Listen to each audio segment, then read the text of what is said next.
শুভ দুপুর সকল বন্ধুদের জানিয়ে দেখো আজ এখন আমরা তাড়াতাড়ি যেহেতু খেয়ে নিই তো তার জন্য বানিয়ে নিচ্ছি। এই দেখো এইটা একটা সুন্দর মাখা হয় কিন্তু এই দেখো এটা ডাল সব রকম সবজি, পালং শাক, বেগুন, পেঁপে, আলু আর কাঁচা টমেটো দিয়ে ভালোভাবে লঙ্কা আর কাঁচা তেল দিয়ে নুন দিয়ে মাখা হবে। আর এখানে আছে মাছ ভাজা, এটা আছে ওলকপি, আলু, পেঁয়াজকালি আর মটরশুঁটি দিয়ে একটা কাঁচা লঙ্কা দিয়ে ঝাল, এখানে আছে মাছের ঝাল। আর এই দেখো খেতে বসে গেছে তাড়াতাড়ি। কেউ কেমন হয়েছে গো তরকারি? দেখো বলছি খুব ভালো হয়েছে। তো দেখো যদি ভালো লাগে তো প্লিজ শেয়ার কমেন্ট লাইক করতে একদম ভুলো না।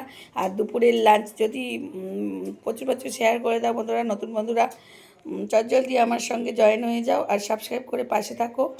তোমাদের জন্য আমার 6-9K পৌঁছে গেছি বন্ধুরা, যাতে 7K নতুন বছরে 2026টা যাতে আমি নতুন 7K হয়ে যাই, তার জন্য তোমাদের সাহায্য আমার অনেক প্রয়োজন। তো তোমরা এভাবেই আমার সাথে থেকো, পাশে থেকো। তো বাই, শুভ দুপুর।